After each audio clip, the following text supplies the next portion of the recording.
Service and sacrifice, therefore, is central to the Roosevelt family, our legacy. And as I said earlier, no man who lived a life of ease ever left a name worth remembering. And when I went off to Cuba, I believed that I was leaving the 6 Roosevelt children a name worth remembering by my military service. But as it turns out, I believe it was they who truly distinguished themselves and distinguished the Roosevelt name through their service when the nation has called. As I said, our youngest daughter, Ethel, gave decades of her life as a volunteer to the American Red Cross, serving so faithfully year after year.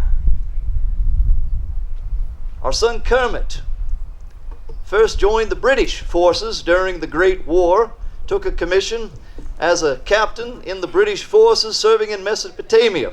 And before the war's end, he was serving in artillery in the American Expeditionary Force in the American Army as Captain Kermit Roosevelt. Kermit went on to serve in the Second World War, using his family influence, the Roosevelt name, to beg his cousin Franklin in the White House to once again get a commission in the United States Army and be assigned. Tragically, Kermit took his own life in the midst of service in 1943 while serving this nation in uniform. Our son Archie joined his older brother Ted in the 1st Division of the American Expeditionary Force, Ted being the battalion commander and Archie serving underneath him, which was unusual. But again, the Roosevelt name was implored. Our sons requested a frontline assignment in the Great War, not using their influence to avoid action, but to be put into the front line of combat. Archie received a tremendously terrible wound to his knee, and his arm was shattered. He received a 100% disability, was discharged from the Army, only to once again, when the Second World War raged, to use the family name of Roosevelt to get himself assigned again to the United States Army, where he was assigned in the Southwestern Pacific Campaign in the Solomons, distinguishing himself again, earning the Silver Star for heroism in action. Once again, receiving a 100% disability wound to his knee, which, as I believe, is still the only occasion of a soldier who has received a complete disability for the same wound in 2 different wars. Ted Jr., my oldest, begged for frontline assignment, eventually earning a command of a battalion in the 1st Division of the American Expeditionary Force. Went on to distinguish himself with the Silver Star and Bronze Star, all of the boys being wounded, receiving Purple Hearts, wearing that as the badge of honor for the Roosevelt family. I said when I was in Cuba that every man wants to cut his notch in the family, in the family measuring stick, prove his worth, and the Roosevelt boys all did this.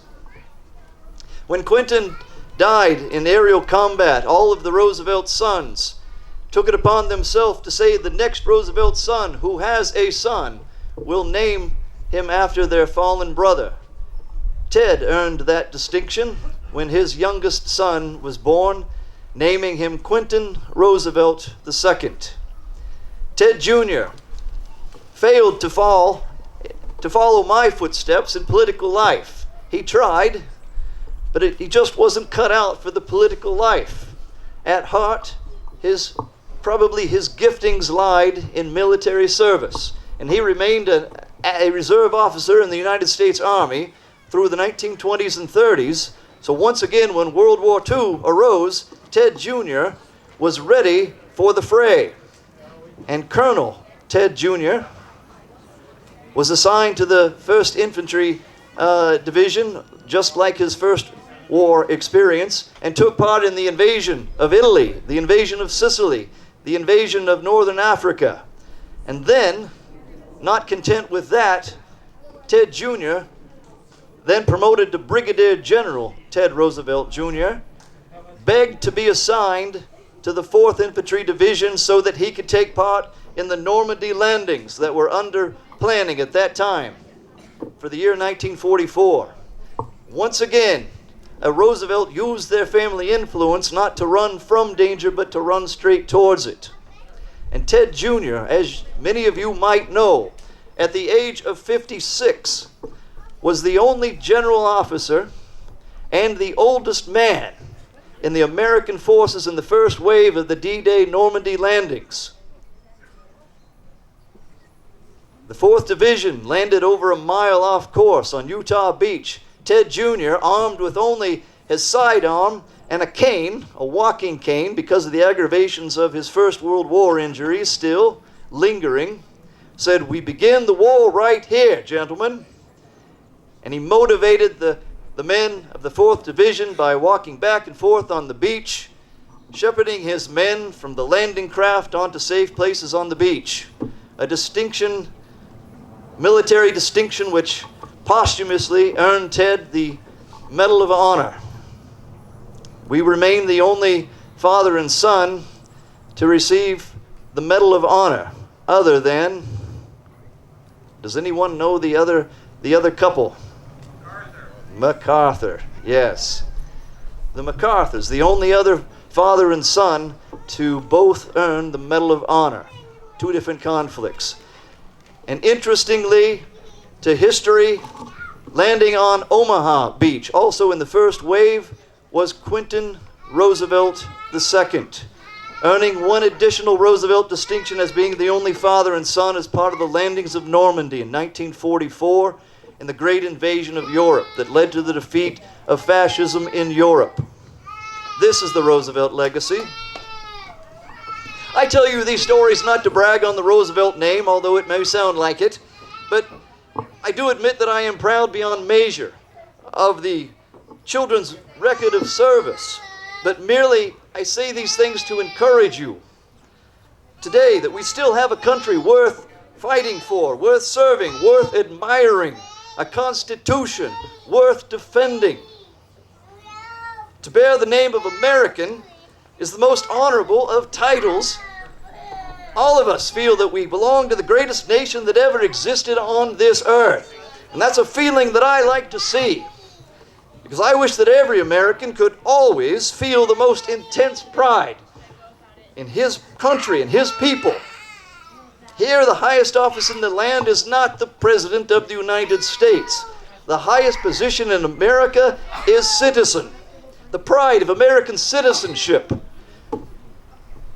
To pledge allegiance to the American flag and the republic for which it stands. My fellow citizens, no people on earth have more cause to be thankful than an American. Bully.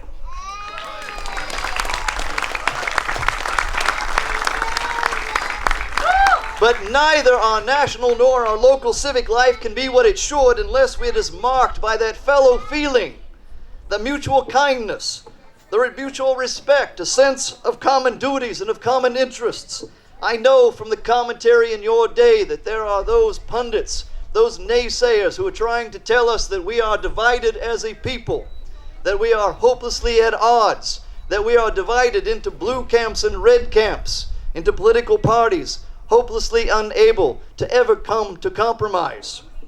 But I want to remind you on this day of all days, we are one people, united under one flag, the red, white, and the blue. I have always contended this country will never be a permanently great place for any of us to live, unless we can make it a reasonably good place for all of us to live. This can only be achieved if we each attend to the duties of citizenship, the duties and responsibilities of democratic self-government. The things that divide one American from another American are small compared to the things that unite us. A difference of section, a difference of political party is of no concern if we attend to decent development of American citizenship. There are no rights and liberties of the American citizen without corresponding duties and responsibilities of citizenship. When our founding fathers determined that we would declare our independence from the British Empire, it was the young Thomas Jefferson who so eloquently summed up that promise of America. And as I understand, some of you have a copy of the Declaration of Independence that might have been handed out by the Friends group today. Does anyone have a copy of that? I don't know the page number of the Declaration. Can you tell me which page number the Declaration starts upon? It's a scroll. That's right. I mistook myself. All right. It's probably in very fancy scroll as well. So for the younger people in this audience, there's this thing called cursive writing. The founding fathers were very fond of it. It's indecipherable to the modern eye. If you are able to follow along with your reading of the starts in the second paragraph of our Declaration of Independence, and some of you may know the words by heart, that we hold these truths to be self-evident, that all men are created equal, that they are endowed by their Creator with certain unalienable rights, and that among these are life and liberty and the pursuit of happiness, and that to secure these rights, government is instituted among men for what?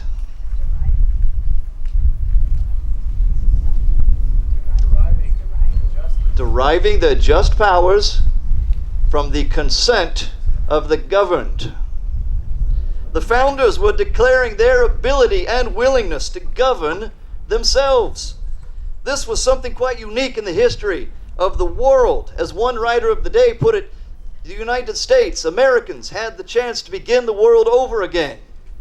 The liberty of self-government was the prize of independence. This representative democracy has endured over the centuries, and we are heirs to the most glorious heritage a people ever received.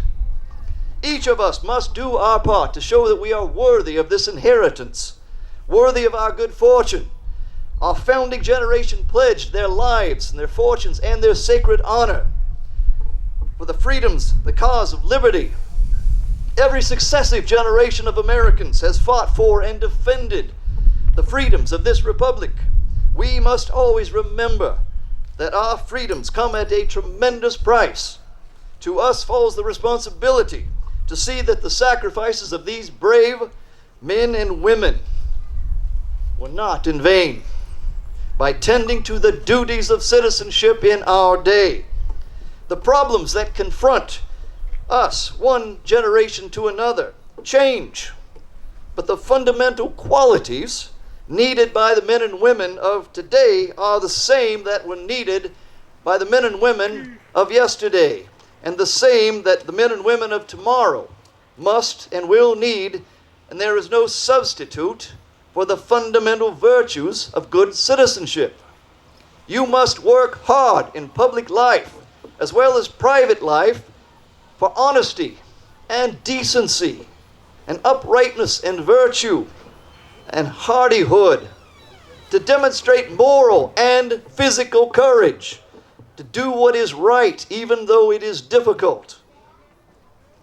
I am delighted to know that this place, Sagamore Hill, the Roosevelt home, was recently the host site to a U.S. naturalization ceremony in which 50 new American citizens were welcomed into this nation, the self-governing republic, willing to take upon themselves, willingly taking upon themselves the duties of citizenship.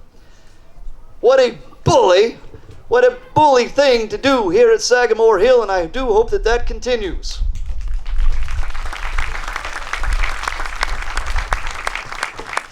The freedom and the right of self-government of this republic will continue to endure only so long as each new generation answers the call of citizenship, to participate in civic life, to selflessly serve in your communities and work hard at work worth doing, to do your duties as men and women in this republic. You are the nation's future.